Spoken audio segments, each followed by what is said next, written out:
Welcome back to Superbly Said, Advanced English Vocabulary and Phrases. It's good to be back. Today, we are dissecting a curated list of idioms from a SpeakDuo lesson. It features Jim Parsons and Iain Armitage talking about young Sheldon. And these are not just random phrases. These are tools specifically for advanced learners. Exactly. And you can go to SpeakDuo.com to meet new people from around the world who are practicing English on video calls to become more confident with their English speaking abilities. Yeah, and we're going to move pretty fast today because this list is really all about social mechanics. What do you mean by that? I mean, these are the phrases that manage power dynamics, timing, and professional relationships. Okay, let's get right into it then. First up is to hit your stride. The textbook definition is reaching a comfortable, effective rhythm after a slow start. Right. The source example says, "The first week felt awkward, but by day 10, I finally hit my stride and started enjoying it."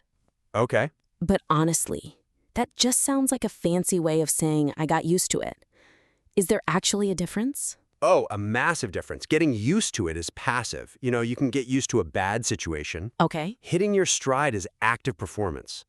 It's a runner's metaphor. A runner's metaphor? Yeah, think about the mechanics. When you start a run, your breathing is jagged, your legs are heavy, you're just fighting the friction. Right. Hitting your stride is that exact moment the friction just disappears. The mechanics align, and you enter a flow state. So it's the transition from struggle to competence. Exactly. It's not just participation, it's efficiency. I mean, if you say, "I'm getting into the swing of things," you're talking about routine. Just getting comfortable. Yeah. But if you say, "I've hit my stride," you're telling me you are now operating at peak output. Give me a real-world scenario, no fluff. Okay, you start a new job. For 2 weeks, you are just drowning in spreadsheets. You're bugging your neighbor every 10 minutes for passwords. You're basically a liability. I know that feeling. Then, Tuesday of week 3, it clicks. You process 10 invoices in an hour without looking up. You aren't thinking about the keys anymore. That is hitting your stride. I can see that working for an IELTS Part 2 answer about a challenge. I struggled with the coding boot camp initially, but once I hit my stride in the 3rd week, I was top of the class. Precisely.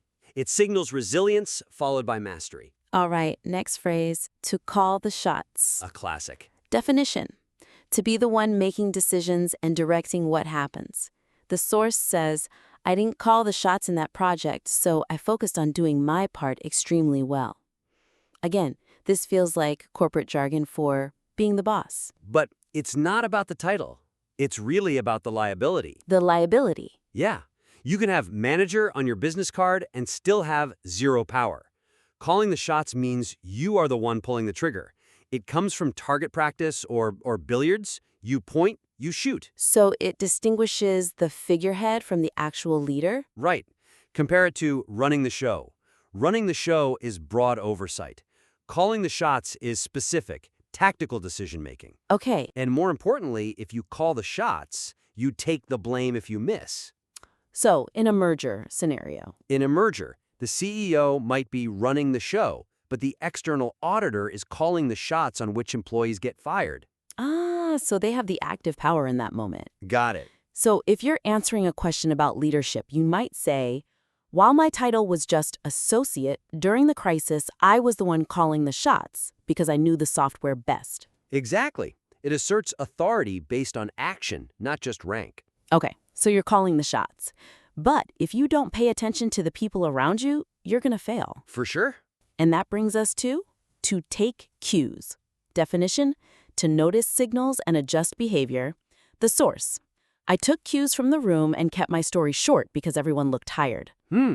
I feel like taking cues is just a polite way of saying listening. No, you can listen to every word someone says and still completely fail to take their cues. How so? Taking cues is almost entirely nonverbal. It's reading the silence. It's noticing the client is checking their watch. It's seeing the boss cross their arms. It sounds a little bit defensive, like you're constantly scanning for threats. It is defensive. It's social survival. I mean, compared to reading the room. Okay. Reading the room is just the observation. Oh, they look bored. Taking cues is the strategic adjustment. They look bored, so I am going to skip slides 4 through 10 and go straight to the price. And if you don't take the cue? You lose the sale, or in a social setting, you become that person everyone wants to leave. Let's apply this to a high-stakes exam, like IELTS or a job interview. Good idea. If the examiner looks confused, take the cue. Stop talking, rephrase your last point, and maybe ask if that made sense. Don't just plow forward. Right. So you could say, I took cues from the interviewer's expression and realized I needed to simplify my technical explanation. Perfect. And if you do that successfully, if you read the room and adjust perfectly, you get the prize, which is our next phrase, to land the role. Yes. Definition, to successfully get a part, job, or position. The source example, I landed the role by being calm, prepared, and clear. Why land? Why not just get the job? Because getting is so neutral. I mean, you get a cold, you get an email. True. Landing implies you hunted it down and you captured it. Think about landing a marlin or landing a plane in bad weather. It implies difficulty, competition, and skill. So you wouldn't say, I landed the job at the grocery store if they were hiring everyone who walked in. Exactly. No, you land the Google account. You land the senior VP position. It implies you took it from someone else who also wanted it. It's a trophy word. 100%. After 3 rounds of interviews and a case study, I finally landed the role. It just frames the job as a victory, not just employment. Now, sometimes to land those roles, you can't be direct. You have to be subtle. That leads us to drop hints. Definition, to suggest something indirectly. The source says, I kept dropping hints about a surprise, but my friend didn't notice a thing. Is this just being passive-aggressive? Well, it can be. But socially, it's really about plausible deniability. Plausible deniability? Think about it. If I ask you for a raise directly and you say no, it's awkward. Very. But if I drop hints about how the market rate for my job has gone up, I'm just testing the water. If you ignore it, I haven't actually asked, so I haven't technically been rejected. It's a safety mechanism. Exactly. And it differs from beating around the bush. Beating around the bush is annoying. It means you're wasting time. Dropping hints is strategic. You are planting seeds to see if they grow. Give me a workplace example where this is actually useful. Okay, you want the corner office. You don't demand it, you drop a hint. Like what? The lighting in here is really difficult for reviewing these blueprints. The natural light in the corner office would probably speed up the workflow. You're framing your desire as a benefit to the company. That's slick. And for an exam context. Oh, you could talk about negotiating. Rather than demanding a discount immediately, I dropped hints about our budget constraints to see if they would offer a lower price first. But let's say your hints were too subtle, or maybe you were too direct and you offended someone. Right. Now you have a mess to clean up. You need to make amends. Definition, to repair a relationship after a mistake. Source says, I made amends by apologizing sincerely and changing my behavior. This one sounds heavy. It is. And the crucial distinction here is between apologizing and making amends. They're not the same? Not at all. Apologizing is words. I'm sorry. Amends is action. It's restitution. You broke it, you bought it. So sending a sorry text is not making amends? Not even close. If a firm misses a deadline, an apology is an email. Making amends is giving the client a 20% discount on the next invoice. You are paying a cost to restore the trust. It's to like restorative justice. Right. And it's unlike burying the hatchet, which just means ending the fight.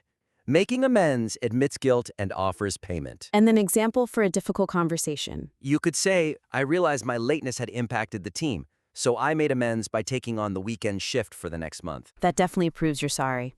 Okay, moving on. Sometimes the problem isn't that you made a mistake. It's that someone else ambushed you. Our next phrase is to spring on. Definition, to surprise someone with news or a plan suddenly. The source, they sprang it on me that I had to speak first. This is never a good surprise, is it? Rarely. You don't spring a puppy on someone. You spring a tax audit. Right. You spring a deadline. It implies the other person is unprepared and you are catching them off guard. It's aggressive. It feels like a trap. It basically is. My boss sprang a presentation on me 10 minutes before the meeting. It really highlights the unfairness of the timing. So if you're describing a stressful situation in an interview, You use this to justify your stress.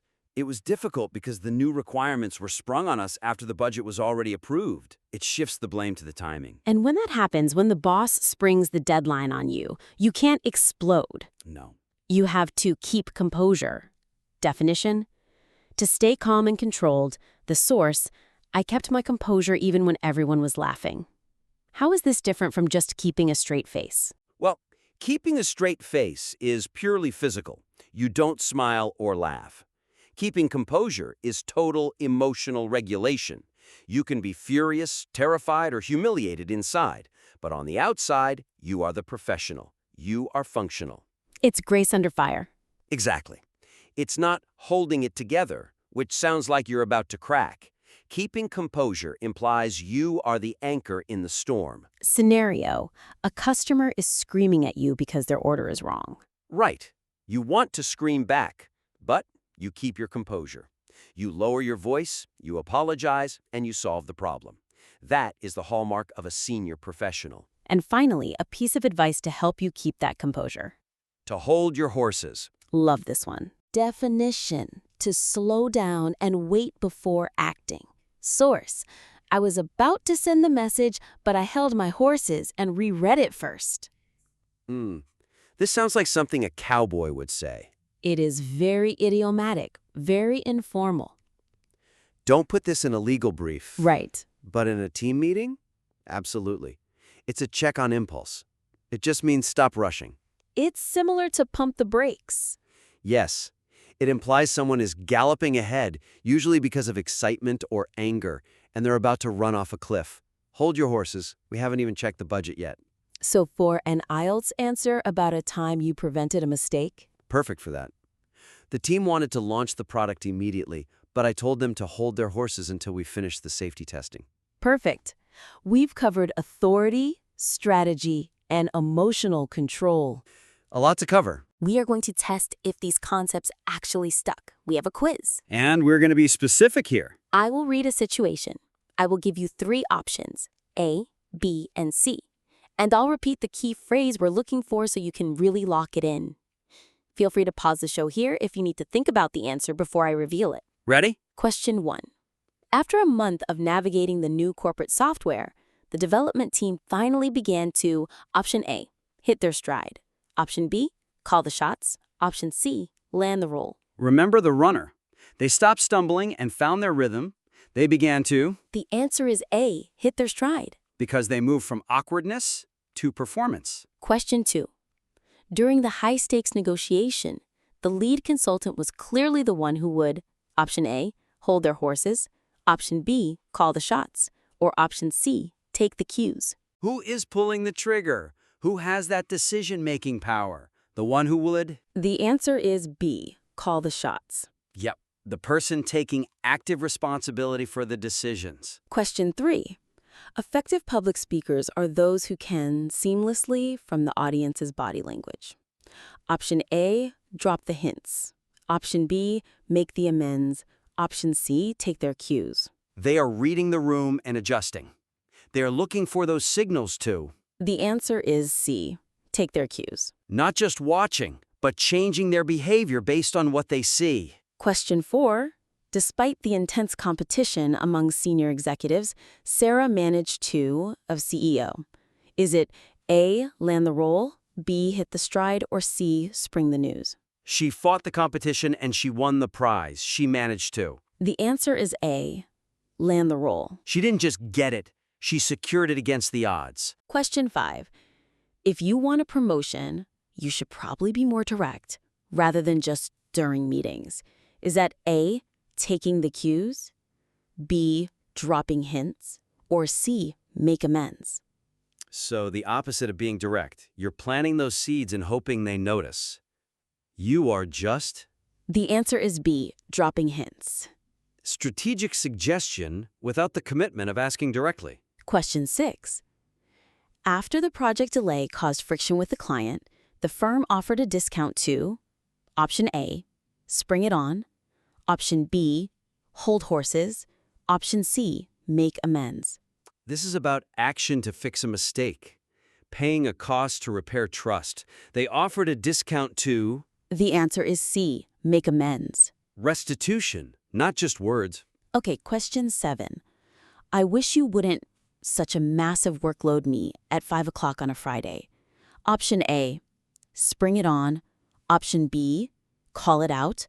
Option C, hold it back. The ambush. The bad surprise.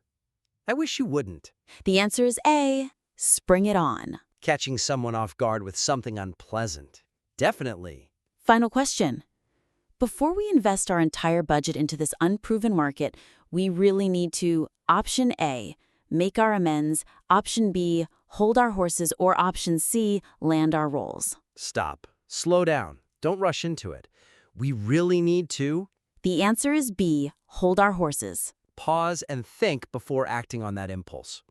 And that is the list. If you missed any, go back and listen to the examples again. The nuance is what separates the intermediate speakers from the truly advanced ones. Yeah, don't just learn the definition. Learn the strategy. Learn why you would drop a hint instead of asking. That's the real lesson here. Thanks for listening to Superbly Said. Head over to SpeakDuo.com to practice these phrases in a real conversation. We'll see you in the next one.